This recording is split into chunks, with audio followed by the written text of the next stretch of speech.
Task Force Turkey. Secret agent tactically takes down a trophy longbeard. My name is Sean Lundy. Career at this time is, believe it or not, I work law enforcement. Gotta love the Second Amendment. He gets on top of it, and it was almost to the point I thought I was gonna have to shoot him off the bird.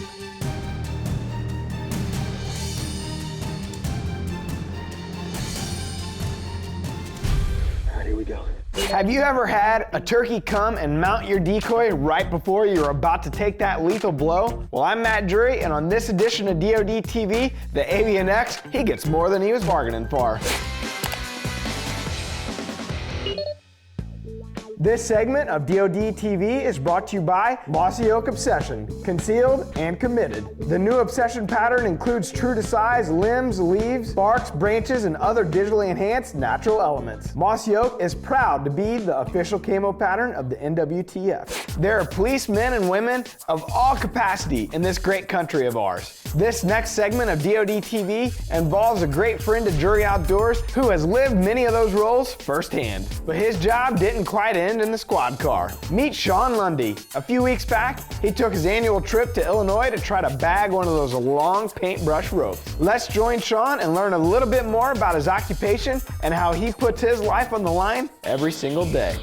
My name is Sean Lundy. I'm 38 years old. I'm from northern Indiana. I was constantly up on the Drury Outdoors, watching the videos, Boontown, and videos like that. I ended up writing a letter to Drury Outdoors, and believe it or not, I received a letter back, and the letter was from Terry Drury himself. He mentioned and he talked about very personal questions that I asked inside that letter. He told me to keep at it, keep doing what I'm doing, and he appreciated what I did. It was probably 4 or 5 years after that, and I actually called Drury Outdoors. What would you know? Who answers the phone? Matt Drury. Talking to Matt, very down-to-earth person, very personal. He talked to me, he gave me some advice, and he did advise. At that time, unfortunately, they did have a lot going on for Drury Outdoors. They did appreciate the support, and once again, keep doing what I was doing.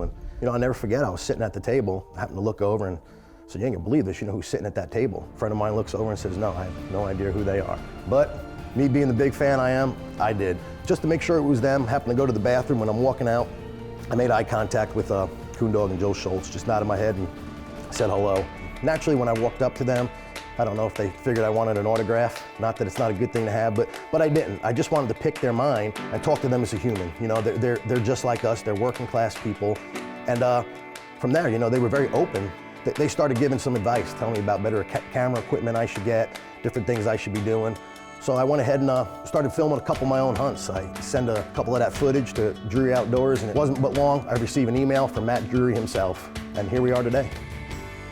Believe it or not, I work law enforcement. I started about 15 years ago in the correction part of it, working as a jail guard. A short time later, had the opportunity to go on the road. When I did, I worked for approximately 3 or 4 years doing that, where I then had the opportunity to serve for a state task force, working as an undercover in a narcotics division. It wasn't long after that, I had the opportunity to get assigned to a federal task force, working a lot bigger cases, bigger bang for your buck, taking down the suppliers or the people actually running and trafficking a lot of narcotics across the United States. Once I started working for the federal task force, naturally, the family life actually did become a little better. I was able to show my face a little more, was doing a lot less undercover and more handling what we would call informants. All around, it was a better situation. I currently am still working for a federal task force. I do very limited undercover work now. However, I'm still working pretty big cases. A lot of times this is where the work starts for the evening. This is just our general office where a lot of us, we sit down, we'll check emails, wait for local tips, talk to informants, try to see what the schedule is for the evening, or working on any cases we got going on. See what we got going here. A couple of new emails came in. I know we did have a detail tonight coming up, but just basically it's some surveillance on some houses that we're looking to do some local buys on here. Show you guys a little more around. We got just a couple of details we got to do tonight. We're pretty lucky to have the tools that we have to do our job. Hopefully sometime this week I can take you guys to the outdoor range. Some of the weapons we can use out there, we're not allowed to shoot inside here, so that'll be a good time. Bang, bang, bang!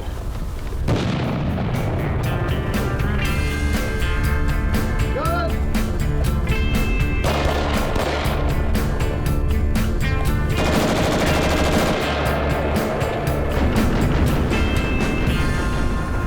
Gotta love the Second Amendment. A lot of times I'm asked about the pros and cons about being involved in law enforcement, and realistically, there is a lot of negative to it, but the positive outweighs it by far. The way this nation is is going, and it's a big pendulum. And the pendulum swinging down hard on law enforcement, on our Second Amendment, on the hunters, the outdoorsmen. But a lot of people, you know, they wonder how my family handles the job. Between me and my wife, Amanda, we've got 5 wonderful children. When I was working as just a regular road officer, you know, the kids were proud when Dad showed up and if he had his police car with him. Once I ended up converting over into the narcotics division, it became a little harder. I kind of had to step back in the shadows. If I was at a certain event, maybe something in that town that I was involved with, a detail, I may not be able to get up there as close as I wanted to with my children. It's a lot on your family. In my children's eyes, I don't think they see me any different, but as Dad, you know, and that's something that I really take close to heart.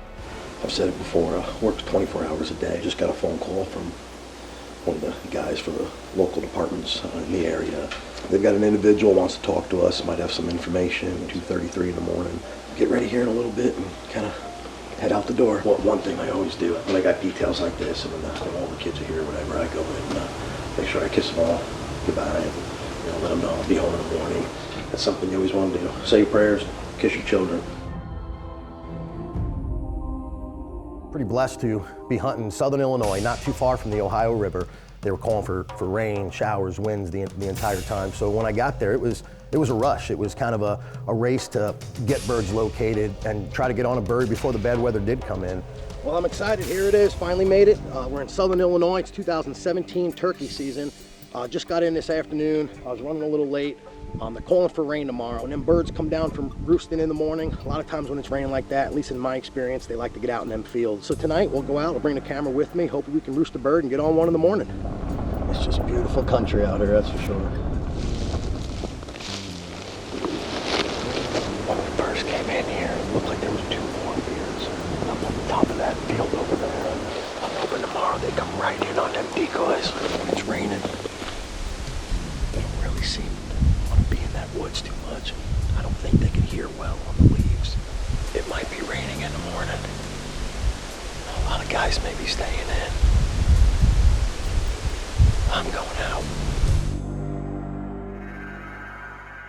This morning we do have some rain moving through our area. Well, rise and shine. I'm up. Checked the weather this morning. Everything's looking pretty good. We're probably not going to be getting some rain until about 9:30, 10 o'clock. So I've got the coffee on. Getting everything packed out of here. I should have took the old Avian-X to bed with me last night. Look at the realisticness of this. This is unbelievable. Look at the head. The detail on the feathers are just, it's unbelievable. That's a deadly combination right there. I'm hoping these bad boys get to do the work this morning for us. We just got in the blind this morning. It's drizzling. Hopefully it holds out on us and getting ready to just scream out. Hopefully they play this morning.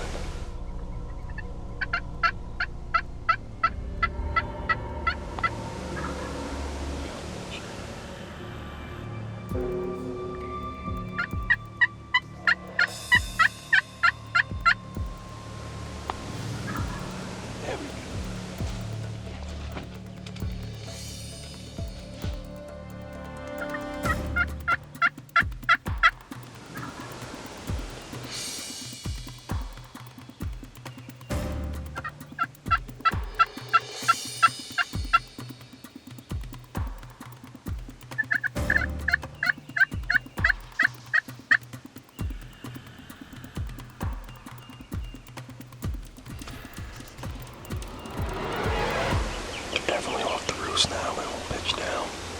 We're gonna be patient. Do some soft calling every once in a while.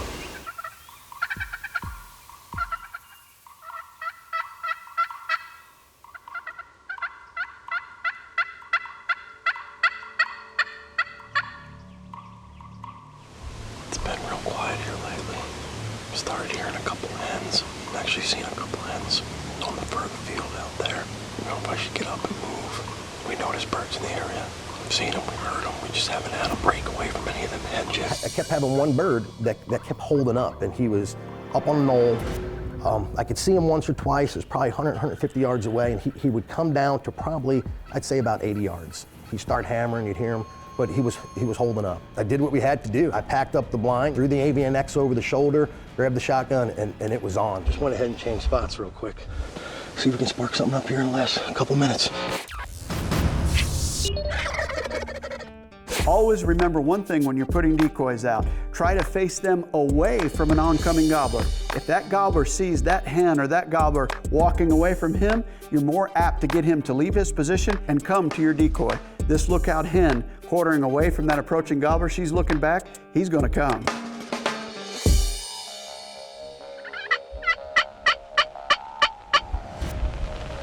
only been here a couple minutes. The rain's coming down already. As soon as we sat down, I went cold a little bit, and sure enough, had someone's one sound off up here in the ridge, so about an hour left, so we'll see.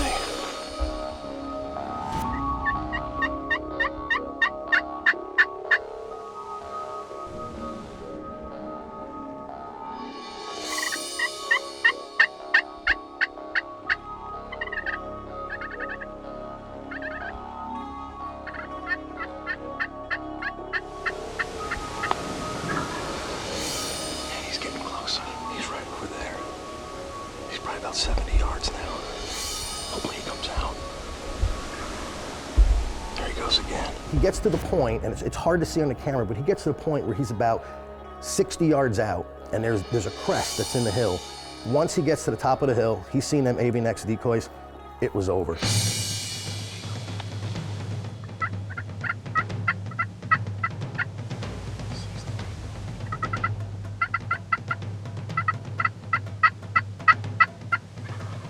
That's it.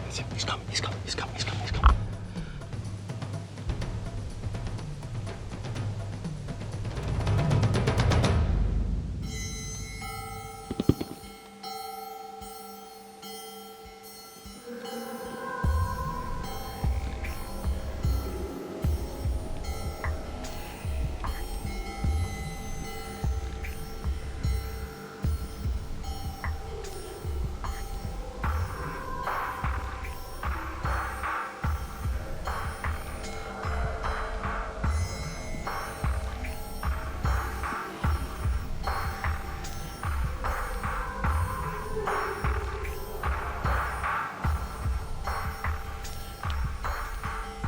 He gets on top of it, and it was almost to the point I thought I was gonna have to shoot him off the bird.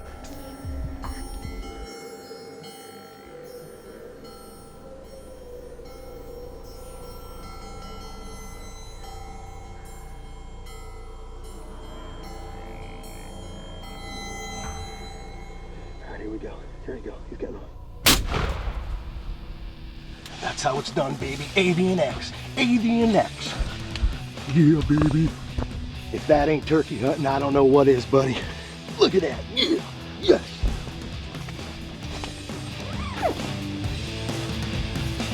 Words cannot tell you now how I'm feeling. I'm on top of the world. Some people, it may just be turkey hunting, but I get just as ate up about turkey hunting as I do deer hunting. Gotta love spring, baby. We made a move originally. We were just down over the ridge. We kept hearing this Tom up here. It was like he was getting held up. I don't know if there was a creek or something over there. He only can hunt half a day here in Illinois. Grabbed the blind up, pumped it all up here, put it down. Just about to call it a day, and I went ahead and gave it a call, and sure enough, he striked up. I've said it time and time again. These Avian-X decoys, he just jumps right on it. I literally thought I had to shoot him to get him off it at first. I tell you what, they'll fool you. If you're in the blind and you ain't paying attention, you look at these, they'll fool you.